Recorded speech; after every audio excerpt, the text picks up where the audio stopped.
Mica Miller's life was tragically cut short on April 27th, 2024, at the young age of 30 years old. She succumbed to a fatal gunshot wound at Lumber River State Park near Myrtle Beach. The response to her untimely death has the community in an uproar, saying that this was not self-inflicted, as previously stated, but that it's actually coerced or even a homicide, knowing the way that she was treated by her husband, that there's a lot more to the story than first meets the eye. And today we are going to talk about it.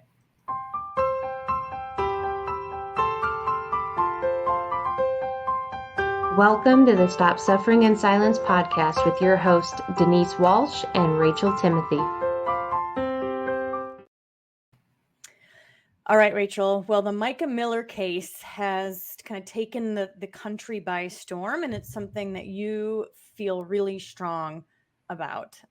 You came to me and were like, okay, we need to talk about this because there's a lot that goes that's underneath the hood, so to speak, and can make someone either do something they wouldn't normally do or potentially it's a cover up. So tell us how you first heard about the case and your first impressions. Oh, what's interesting is actually somebody sent me some information on it and said, you need to take a look at this because this seems a bit too familiar.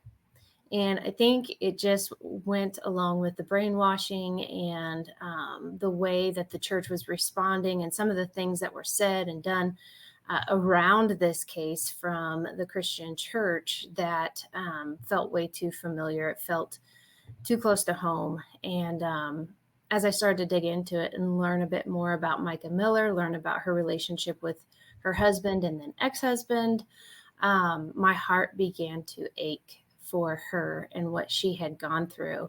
And this is not, similar to my case and whatsoever, but there's just things, like you said, under the hood in a church at times that causes such devastation that should have been addressed. And instead, Mica Miller is now no longer with us. Right. So for those that don't know the story, we'll give a little bit of a background and then give our insights and opinions on some things. We do have a few video clips to share as well. But from what we understand from very public sources, Mica Miller was actually a student in JP's youth group when she was a kid. And they grew up going to this youth group. JP is a pastor. And he ended up marrying her and her high school sweetheart. They got married fairly young. He was the pastor involved. And he was married to somebody else as well, has like 5 children of his own. Needless to say, Mica eventually ends up working at the church and being kind of a right-hand girl to JP Miller. In fact, was his nanny, their family's nanny for a few years. And although she was over the age of 18 when they eventually courted and got married, like people who are around her say that he had his kind of claws in her from even those teenage years, because he's like, at least 10 years older than her. Yeah. And I believe there was even something written from Mica that said by the age of 10, he began grooming her. And so there's this element of what her relationship with him wasn't until she was an adult, but the emotional manipulation started much, much older. And he was a pastor in a state of power, and her boss eventually, right? And so when your boss wants to go out to lunch, or your boss says, let's go do this, and starts to isolate her and her husband, who also worked at the church, there's a lot of manipulation happening that then separated her and her husband. They got divorced. He got divorced from his wife, and then they ended up getting married. Yeah, and there has to have been, whether he intentionally was doing it or not, which I assume he was, but a spiritual abuse in all of this, because when it is a pastor who is doing these ungodly things, it's hard to see it as ungodly because he's supposedly godly. Like, it just messes, it screws everything up and adds confusion like no other. Right. Right. You, especially when a pastor is saying, well, this is fine, this is okay, this is God's will, and just gaslighting on a whole nother level, it can be confusing, especially for a young girl who doesn't have a strong sense of self just yet. And of course, we don't know all of Micah's story, but I can say most young people can be coerced by those who are in seemingly more powerful positions. Yeah, for sure. So, I mean, this relationship started when she was little. And obviously, like you said, he had his claws in and was working on this long before her death. I have heard, though, just in case anyone has been doing research and we don't have all the facts, that it was in 2010 and she wasn't 10, but it was Oh, 2010 when, so she was okay. a bit older, because the stories that I've heard is that she didn't move there till she was 14. Oh, But that could okay. have been 2010. And then in a report, the officer wrote 10, but like the I little dash thing. I get you. So there's Okay. been a few things kind of swirling around, but I have heard that version of the story too, that she was a little bit older, but it started in 2010. So that's 14 years of her knowing this man who was in a powerful position, married and then divorced and then married her. Yep. Okay, that makes sense. Thanks for So clear. he's now a pastor of the church. He has gone from the youth leader to, or youth pastor to the pastor. And from what we've seen, and again, we don't know the whole story, but the things we have seen are massive red flags of how he acted in public. And so you think of, if he's acting like this in public, what is he doing behind the scenes?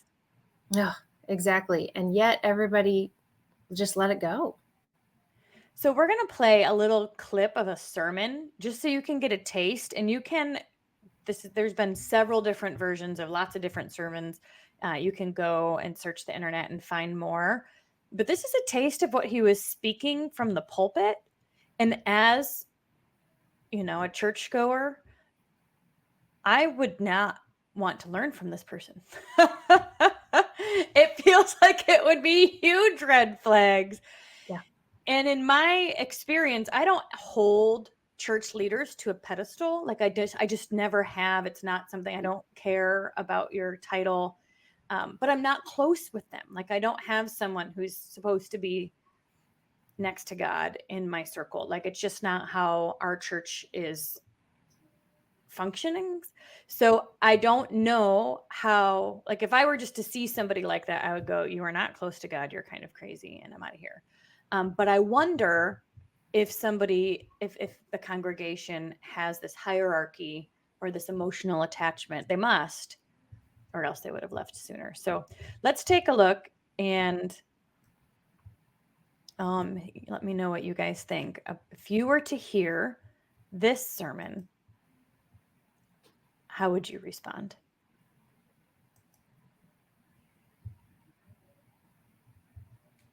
Issues. Take a look. That I'm supernatural. And so I'm telling you this so that you can be encouraged that God can use you. So for the past 4 weeks, I've had the most horrible battle and horrible time of my entire life. I've never, ever, ever, ever, not even close, been through what I'm going through right now in life.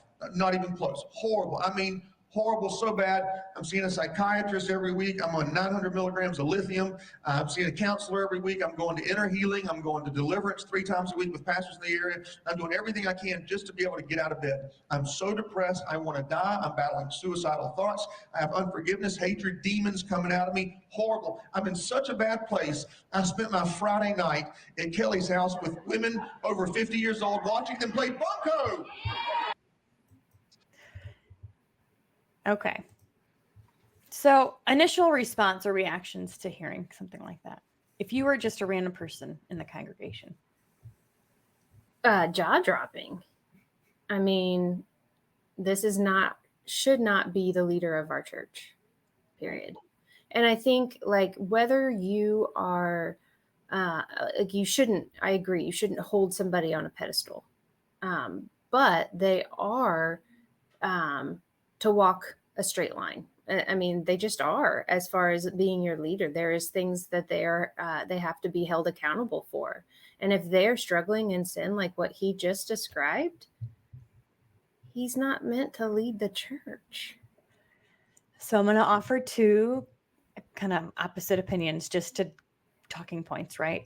Yeah. So one thing that I could see somebody in the audience thinking is, oh, wow, he's bringing mental health to light. He's being authentic. What do we say about that? Great. You're not our leader. Like, wonderful. If you want to have that discussion with somebody in your living room, and that's great, but you are not to be our pastor, our leader in this. Well, and even on the stage of a Sunday morning where there's guests and other people coming, like, you're right, maybe this would be a conversation to be had in a small group setting, his small group with the same, 5 or 6 people, if he's really having mental health issues, but not necessarily brought on the big stage. Shouldn't have been brought on the big stage, but at the same time, I do believe he should have been talked to immediately and said, okay, we're going to ask you to step down. Right. And even if it's like, hey, you're clearly having a hard time right now, you need to go work on yourself and get more stable. But yeah, we don't want an unstable person leading us. Right. And so he needs help. Right. And the church doesn't need to be under his leadership, his pastoral care. Right. Right. Yeah. It's clearly, in my opinion, as I would think, you are not stable. You're not stable. And so that person needs to get some help. So why do you think the church allowed him to be the pastor for so long? Why do you think they had blinders on? I think this was not the first time he did something so extreme. From what we have learned, this was a bit of a trend in his life, in his leadership. And there were other shocking moments that they became numb or blinded to these extreme things. I think somebody coming from the outside looking in is like, whoa, this is nuts. But when you've sat in it for years and years and years, it becomes your normal, and you just kind of brush it off and move on. Yeah. One thing I thought was, I was kind of considering too, was we're taught in the church not to judge. And you wonder if there's this, well, who am I to judge kind of attitude where we want to give people grace or we don't want to step on toes, when in fact there are clear times of right and wrong and stable and unstable. I wonder how much the fear of being judging, I don't know, would have impacted. Yeah, I mean, you want to think if you were in that situation, you know what you would do. But yet still, we hear story after story of things going too far, things being brushed under the rug, maybe not even consciously at a church. And so I think there's got to be more things in place to be able to see the red flags and make the right decision. Right. Well, a couple other stories that we've learned through researching this case is that he had several bouts in his lifetime where he was accused of inappropriate relations with other women in the church, some of which being underage. And the church leaders did find out about this, and the board requested that he go get help. But they did not go to the police. What do you think about that? Oh, I want to wring necks. I don't get it. I don't get it. Number one, they're mandated reporters, and they failed to do that. Whether the children were wanting to go forward, the parents were wanting to go forward or not, as church leaders, you are mandated reporters. And second, you allow him to offend again. We just know that that's the case. Right. Right. And you think as a mandated reporter, your job isn't to investigate. Your job is to just report and allow the police or CPS or whoever's involved to do the investigation. And I think sometimes when leaders learn about another leader being inappropriate, their first response is to go figure out what happened. Yeah. And we've heard that in families, when another family member is accused, it's very easy to say, well, let's go talk to that family member and get to the bottom of it and see what really happened. Well, we know they're not going to be truthful. And we know that it's not going to be an easy conversation that's actually going to lead anywhere. So being a mandated reporter or going to the police, calling CPS, doing those things, at least allows them to open up an investigation. And I don't think that has happened here. No, I don't believe so. And now we have somebody dead. Right. Okay, so during the years of their marriage, it seems as though John Paul was accusing Mica of being bipolar and having a ton of like not being on her meds and not being stable. And there was a lot of I don't know about as much about physical abuse, but there was certainly psychological, emotional, and spiritual abuse happening. Stories that the kids told were that there were negative affirmations about Mica all over the house. So Mike is horrible and bad and all these things. He would then use the pulpit to like demean her and talk about how she wasn't stable and it's just inappropriate, right? Just inappropriate. And then, Abusive. Abusive. Exactly. More than inappropriate. Yeah, exactly. Yeah, absolutely. Abusive and not, Normal. again, it's not normal. No, scary in a sense, because you're like, what is he doing behind closed doors if he's saying this from the pulpit that's recorded? Yeah. So several stories coming from just the relationship in general, texting her all of the time. And then when she started pulling away, he started kind of clawing even more. Following her, slashing her tires, put a GPS tracker on her phone, and then eventually committed her to a mental hospital involuntarily. Now, if you are somebody's like proxy or if you're in charge of them legally, you can be the person to sign somebody into a mental facility even against their will. So she didn't have to say or do anything that would get her there. He would just have to say that she did and said things to get her there. There's probably way more to how that happened because you don't just put someone in the hospital and you have to find a hospital and it's not always easy to find a bed and there has to be like reasons. But needless to say, the story is that he put her in a mental facility. So she was committed. And during that week or two stay, he deleted any evidence that she had been storing up against him because she started making lists and dates and screenshots and all these things so she could take it to her divorce lawyer. And he wiped all of her evidence clean and basically sabotaged any efforts that she had of getting justice throughout the divorce. And so when she comes out of the mental facility just a few weeks ago, and we can pull up the timeline here, or a few weeks before she passed away, I mean, he was threatening. He was emotionally, let's see, when did she go to so March 11th, Mica called the police after finding her tire slashed with a piece of metal. It was later identified as a tire deflation device available for purchase online. She told the investigators who it was, but there wasn't enough evidence to prove the man was involved.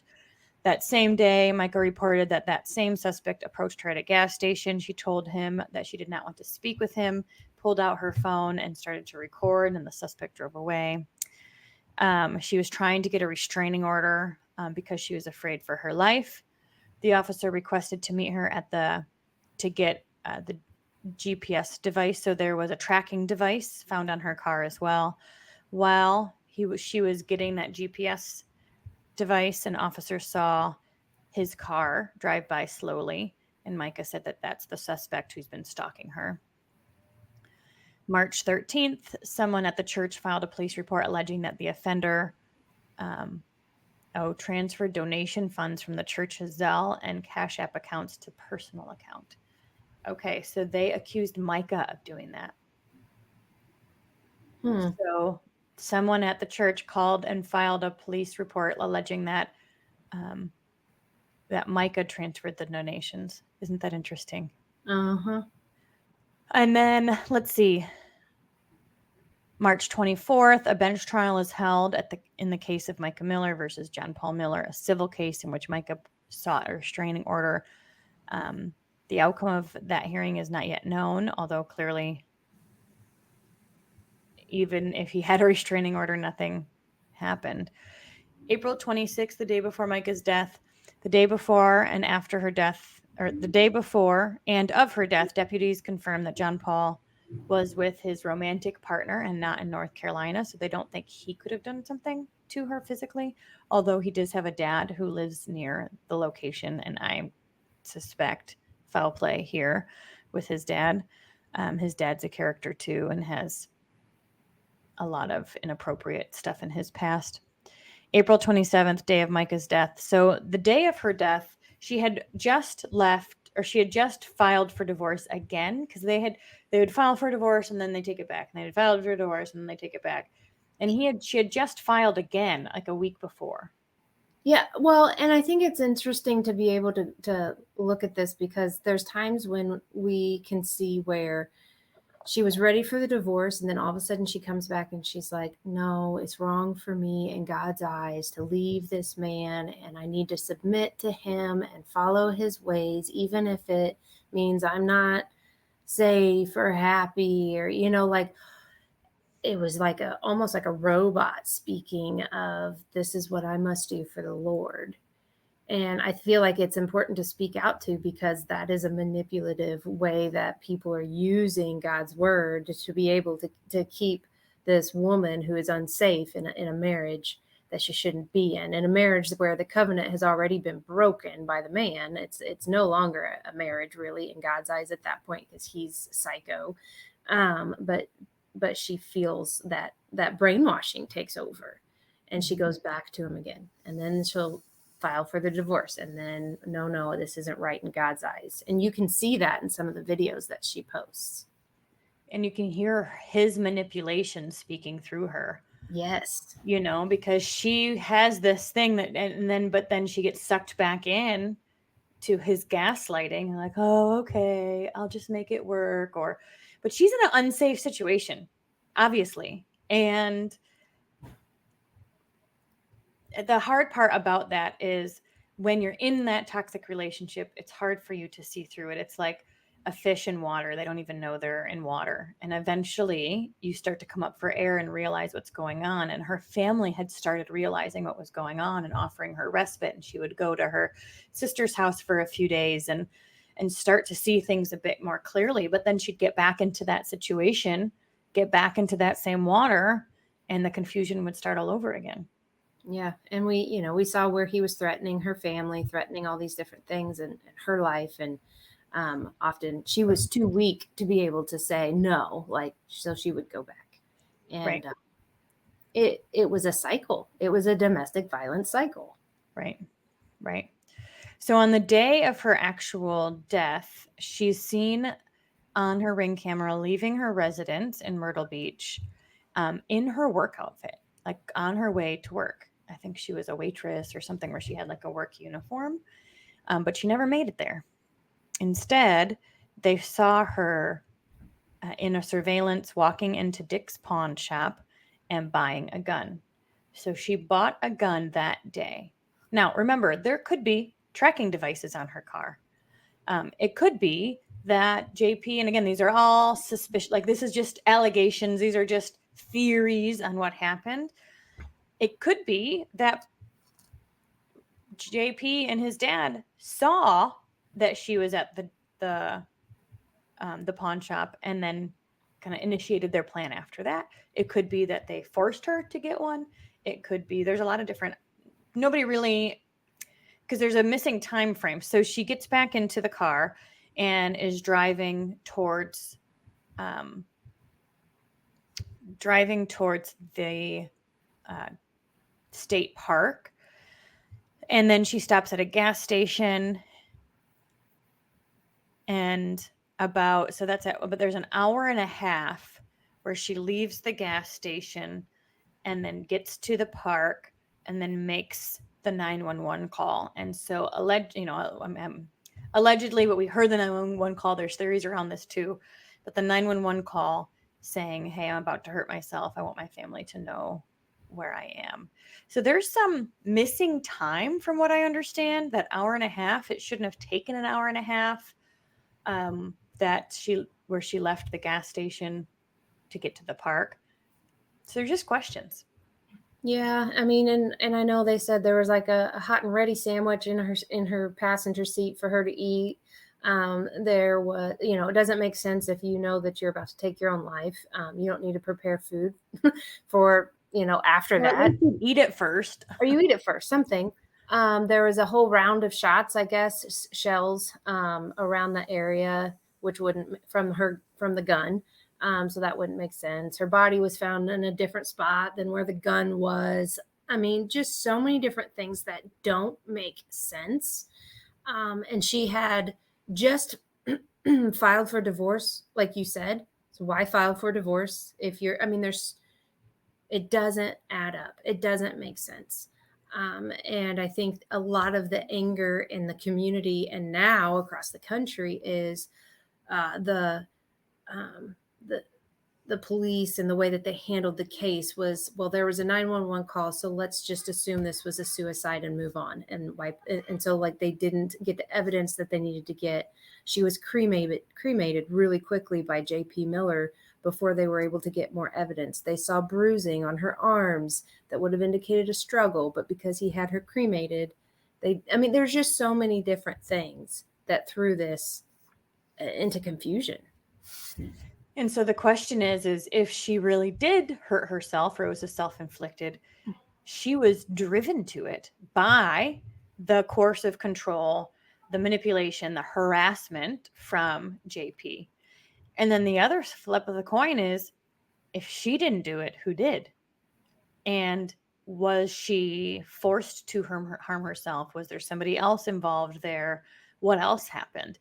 And so there's a case where this girl, the teenager, was texting her boyfriend, just do it, like just do it. And this had been going on for quite a long time, and he ended up driving to like a Walmart or some parking lot, texting with her still, and she was like, I bet you don't have the guts to do it, like I bet and she was taunting him. So he did it. He is gone now, and she's in jail because she coerced him to take his own life. And so there's precedented cases where you don't have to be the one to pull the trigger, but you still had influence in somebody taking their own life and should be prosecuted. And I think that's what people are hoping will happen with JP. Whether he did it or not, it doesn't matter. He's a danger to society. He's a danger to everybody around him. He's been a danger his whole life. There's all of these stories coming out of him being inappropriate with women and minors, and just being a not stable person who is, it's a bit scary to think about having someone like that running around your community. Yeah, and especially in the church. I do think pastor, yeah, they asked him to step down, didn't they? Once all this. Well, let's look. I can look it up. I don't know when they did. I know that after he announced that she was gone, and said, because he did a sermon on that too. And at the end of the sermon, he said, all right, I'm going to give you guys some news. He did a whole normal sermon.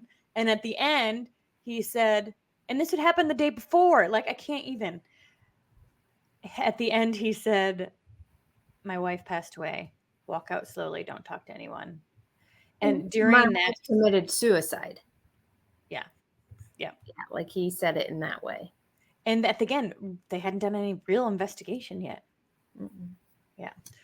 And so from that little snippet, he did say that he was taking time off. I don't know really what that really means, but. Right. Hopefully there's more going into all that. And just another odd piece of information to throw at you too, this significant person that he's now dating or whatever, her ex-husband had a freak accident where he was in a wheelchair and he accidentally fell into a pool and he died.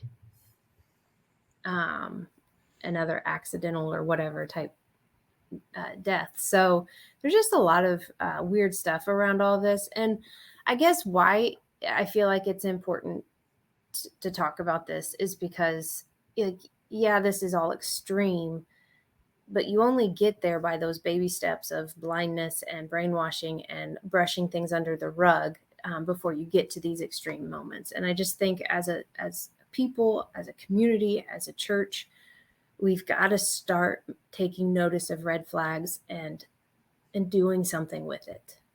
Yeah. And listening to anyone who comes forward, because we know that if somebody finally has the courage to say something, that's just the tip of the iceberg.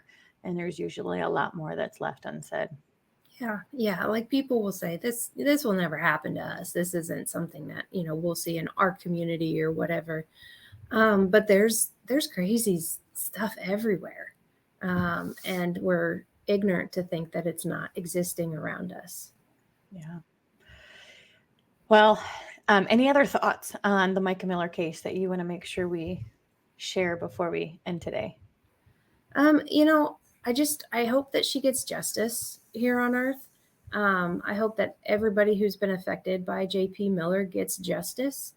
I hope that there is, for the church, for everybody involved, there needs to be a lot of intervention and help that needs to be offered to them as they move forward. I meet way too many people who will say, I don't go to church anymore because X, Y, and Z. And it's things like this that push people away from the church, that push people away from God. And this isn't God. This isn't the way church is supposed to be. We need to be the voice for the voiceless and be able to speak up for the Micas, and be a congregation that's able to say, hey, you're not healthy enough to be our pastor, to have those hard conversations. And I just hope at the end of the day, we all learn from it and can grow from it and can make a difference if we see something similar. Absolutely. All right. Well, you guys, we want to hear your thoughts on the Mica Miller case. Put your info, like any thoughts about any of the facts that we've shared or any new facts that you've heard. Post those in the comments below. Be sure to like and subscribe. As a clinical psychologist and trafficking survivor, we bring a different type of insight into these types of cases, and we will continue to keep you updated on what's happening with this one specifically. So thanks so much for being here, and we'll see you next time. Thank you so much for listening to this powerful episode of Stop Suffering in Silence. If you are interested in booking Rachel to speak at your event, workshop, school, church, or organization, then please email racheltimothy.stopsis@gmail.com. If you are interested in donating to the Stop SIS ministry, then please check out the link in the description box or show notes below. Or you can email stopsis@protonmail.com. And finally, if you are currently suffering in silence or you know somebody who is, then check out our website, stopsuffering.org, to learn more about our online programs and resources. We will always recommend that you also reach out to your local resources and find a counselor that you can trust, because nobody is meant to suffer alone. Have an amazing week, and thank you for being here.